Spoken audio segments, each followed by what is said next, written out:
दिसंबर आ गया है and mid Feb से हमारा बोर्ड एग्जाम भी स्टार्ट हो जाएगा। मई में नीट 2026 भी है एंड ना कोई मोटिवेशन आ रहा है, ना मॉक टेस्ट में अच्छे स्कोर आ रहे हैं। बोर्ड और नीट दोनों इंपॉर्टेंट है। बोर्ड में भी अच्छा स्कोर करना है, नीट 2026 भी क्रैक करना है, लेकिन समझ नहीं आ रहा है कि क्या करना है, कैसे करना है।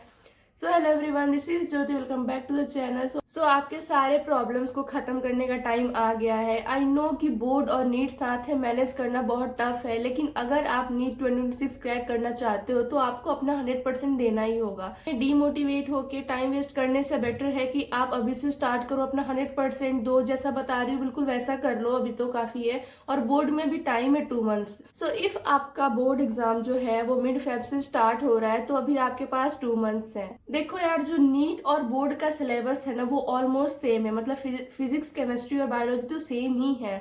बस क्या एडिशनल है कि कुछ एडिशनल सब्जेक्ट जो आपने चूज किया, जैसे फिजिकल एजुकेशन, इंग्लिश और हिंदी, ये सब। और उसके अलावा जो फिजिक्स है उसमें आपके डेफिनेशन और डेरिवेशन आते हैं। केमिस्ट्री और बायो तो ऑलमोस्ट सेम ही है, तो उसमें आपको एक्स्ट्रा कुछ करने की जरूरत नहीं है। अगर सही तरीके से करोगे तो बोर्ड और नीट दोनों को साथ में मैनेज करना कोई मुश्किल काम नहीं है। बहुत सारे बच्चे हैं आपके साथ जो 12th और नीट दोनों साथ में देने वाले हैं और सिलेक्शन भी होता है बच्चों का। तो अगर आपका 12th में कुछ भी बैकलॉग है तो आप 15 जनवरी से पहले, मतलब 15 जनवरी तक आपके पास टाइम है। जो भी बैकलॉग है 11th या 12th का उसको कवर कर लो। 12th का अगर ज्यादा बैकलॉग है तो उस पर फोकस करो, और टाइम बचता है तो फिर 11th का बैकलॉग भी 15 जनवरी तक खत्म करने का कोशिश करो। और कुछ एक्स्ट्रा नहीं करना है, बस बैकलॉग जो भी चैप्टर्स पढ़ना है बाकी है वो सारे चैप्टर्स कंप्लीट कर लो। और अब अगर जो आप चैप्टर पढ़ोगे ना उसको सिर्फ नीट के अकॉर्डिंग नहीं पढ़ना है कि न्यूमेरिकल्स न्यूमेरिकल्स या एमसीक्यू के अकॉर्डिंग अपन एनसीईआरटी पढ़ रहे हैं बायो की। आपको बोर्ड में थ्योरी लिखना होगा तो उसके अकॉर्डिंग ही पढ़ना होगा। जैसे मान लो बायोलॉजी को थॉरली पढ़ो कि आप अगर उसमें से क्वेश्चन थ्योरी आए तो आप थ्योरी भी लिख पाओ, और एमसीक्यू आए तो आप वो भी कर पाओ। हाँ, पता है कि अभी प्री बोर्ड्स चल रहे होंगे या जनवरी में स्टार्ट होंगे, तो उसका कोई प्रॉब्लम नहीं है यार। आप 1-2 दिन पहले भी प्री बोर्ड का पढ़ के जाओगे तो हो जाएगा। और फिजिक्स, केमिस्ट्री, बायोलॉजी तो आप पढ़ ही रहे हो 12th का, तो वो इजिली हो जाएगा प्री बोर्ड में। बाकी बोर्ड की बात है तो वो अपन कर ही रहे हैं और फिर रिवीजन भी करेंगे। तो अभी मैंने बताया कि 15 जनवरी तक आपका जो भी बैकलॉग है उसको कवर कर लो, 11th एंड 12th दोनों। जैसे कि मैंने बताया कि अब जो भी आप चैप्टर पढ़ोगे वो आपको बोर्ड और नीट दोनों के अकॉर्डिंग पढ़ना है। जैसे फिजिक्स में बात करें तो डेफिनेशन और डेरिवेशन अपन नहीं पढ़ते हैं नीट के लिए, बट बोर्ड के लिए पढ़ना है। तो आप जो भी चैप्टर फिजिक्स का स्टार्ट कर रहे हो या पढ़ रहे हो तो उसमें आप डेफिनेशन और डेरिवेशन जो भी टीचर करा रहे हैं ना उसको भी ध्यान से देखो। और अगर जितने ही फिजिक्स में डेरिवेशन है ना उसको एक कॉपी पे नोट कर सकते हो ताकि बोर्ड एग्जाम के पहले आप रिवाइज करके जा सको। देन केमिस्ट्री में जो फिजिकल केमिस्ट्री है वो सेम है फिजिक्स की जैसा है, लेकिन इनऑर्गेनिक और ऑर्गेनिक केमिस्ट्री जो है उसकी अच्छे से एनसीईआरटी पढ़ना और क्वेश्चन सॉल्व कर लेना। जो और बायो में एनसीईआरटी को थॉरली पढ़ना, not only for MCQ. Theory point भी आपको लिखना आना चाहिए, तो थॉरली पढ़ोगे तो थ्योरी भी लिख पाओगे और एमसीक्यू भी। अब 15 जनवरी तक आपने अपना जो भी बैकलॉग है या सिलेबस है 11th-12th का आपने कवर कर लिया। देन आपको 15 जनवरी से 18 फेब से सीबीएसई बोर्ड स्टार्ट हो रहे हैं। तो आप 15 जनवरी से 15 फेब तक क्या करना है कि आपको बस 12th का रिवीजन करना है। जो भी आपका फिजिक्स, केमिस्ट्री, बायोलॉजी और एडिशनल सब्जेक्ट है ना इनका रिवीजन करना है। और जो 5 प्रीवियस ईयर के बोर्ड के पेपर है ना उसको आप सॉल्व कर लेना। क्वेश्चन ऑलमोस्ट रिपीट ही होते हैं, इतना कुछ नया नहीं आता। 1-2 क्वेश्चन नया आता है वो आप कर लोगे। आपने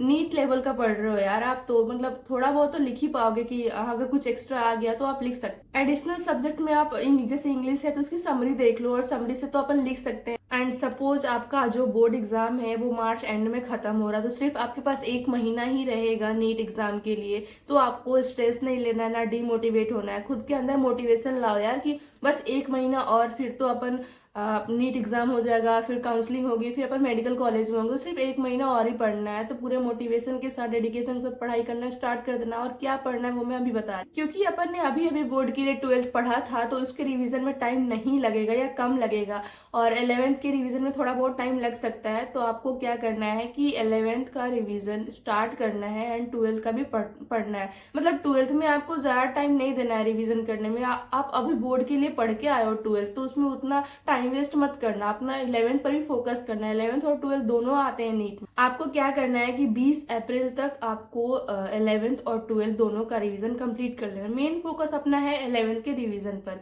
ट्वेल्थ अभी अपन ने पढ़ा है, लेकिन बीच में एग्जाम आ गए थे तो थोड़ा बहुत हो सकता है भूल गए होगे, तो कोई बात नहीं। अपन 11th को, ये 20 दिन है अपने पास, तो 20 दिन में अच्छे से हो सक, जो मैंने पिछली वीडियो बनाया था कि 15 डेज में कैसे पूरे सिलेबस को रिवाइज करना है, वो आप फॉलो कर सकते हो।